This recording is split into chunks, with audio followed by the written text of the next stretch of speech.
আমাকে দেখে অবাক হওনি? হয়েছি, তবে তোমাকে দেখে নয়, তোমার লম্বা চুলগুলো দেখে।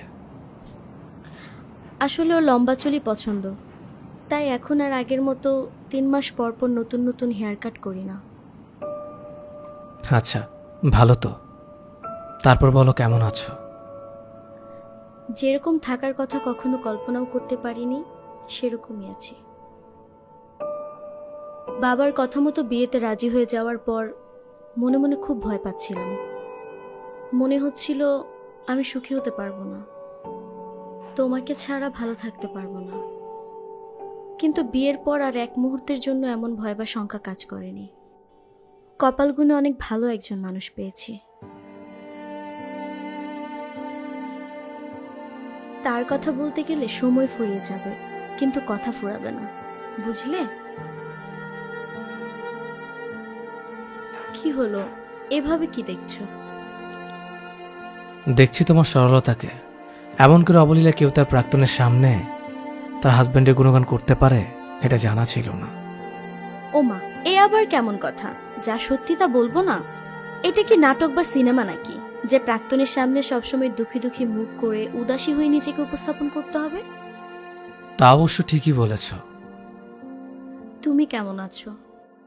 যেমনটা আশা করেছিলাম তেমনই আছি। তুমি চলে যাওয়ার পর অধীর আগ্রহে অপেক্ষা করেছিলাম সঠিক একজন মানুষের জন্য, যে আমাকে তোমার দেওয়া দুঃখগুলো ভুলিয়ে দেবে, আমার সব দুর্বলতাকে মেনে নিয়ে আমাকে শক্ত হাতে সামনে নেবে, আর আমাকে তোমার থেকে অনেক বেশি ভালোবাসবে। ভাগ্যগুণে পেয়েও গেলাম সেই সঠিক মানুষটাকে। হ্যাঁ, খানিকটা দেরি করেই আমার জীবনে এসেছে, কিন্তু তবু এসেছে তো। অনেকে তো সময়ের আগেই চলে আসে, আবার সময়ের আগেই চলে যায়।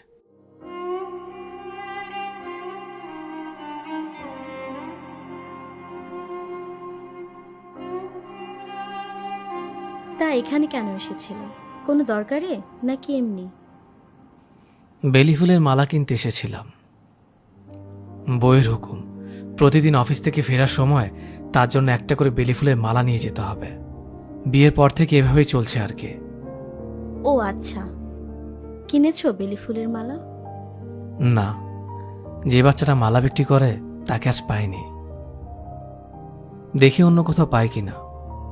বাই দ্য ওয়ে, তুমি কেন এসেছিলে? মালাই চা খেতে এসেছিলাম। একা একা? আরে না, ভেবেছিলাম এখানে এসে ওকে কল করে বলবো অফিস থেকে ছুটি নিয়ে চলে আসার জন্য। প্রায়ই এমন করি, কিন্তু আজকে তো তোমার সাথে কথা বলতে বলতে দেরি হয়ে গেল। হ্যাঁ, আমারও লেট হয়ে যাচ্ছে। অফিস থেকে তাড়াতাড়ি বের হয়েছিলাম যাতে জলদি বাড়ি ফিরতে পারি। তার হলো কই। আরো দেরি করলে জ্যামে পড়তে হবে নিশ্চিত। যেতে হবে আমার। হুম।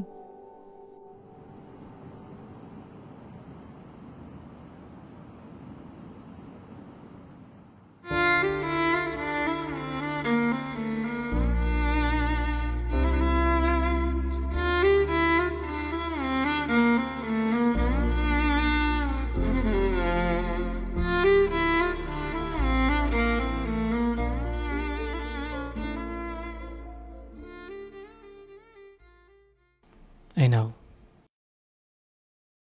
তোমাকে না কতবার বলেছি এসব ঢং আমার ভাল লাগে না।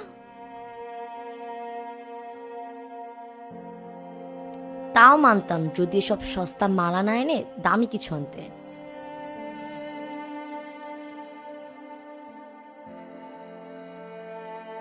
অনলাইনে একটা শাড়ি অর্ডার করেছি, কালকে অফিসে যাওয়ার সময় 4,000 টাকা রেখে যেও। আমি মার বাসায় যাচ্ছি, রাতে ওখানেই থাকবো। আর শুনো, রান্না করার সময় একটু সাবধানে কাজ করো। গতবার রান্নাঘরে 12টা বাজিয়ে রেখেছিলে, সেগুলো পরিষ্কার করার জন্য কাজের বুয়াকে 500 টাকা বাড়িয়ে দিতে হয়েছিল। সেজন্য মেকআপ কেনার বাজেটও কম পড়েছে।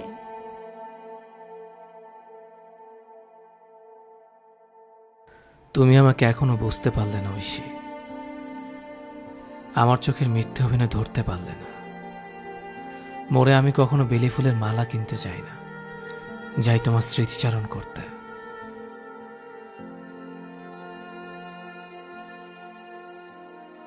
নতুন নতুন হেয়ার কাট দেওয়ার মতো মানসিক বা আর্থিক সুখ কোনোটাই যে নেই এখন আমার। অথচ তুমি বুঝতেই পারলে না আমি আসলে ঠিক কতখানি সুখী। সে আমার লম্বা চুল পছন্দ করে ঠিকই, কিন্তু ভালোবেসে নয়, বরং প্রতি রাতে মাতাল হয়ে এসে যেন আমার চুলের মুঠিটা আয়েশ করে ধরতে পারে সেজন্য। মরে গিয়ে আমি কখনোই ওকে কল করে অফিস থেকে আসতে বলি না একসাথে মালাই চা খাওয়ার জন্য, বরং মনে মনে প্রার্থনা করি সে যেন ঘুণাক্ষরেও টের না পায় যে আমি আমার প্রাক্তনের স্মৃতিচারণ করতে এখানে আসি। বরাবরের মতো আজও আমাকে অন্ধের মতো বিশ্বাস করে গেলে তুমি।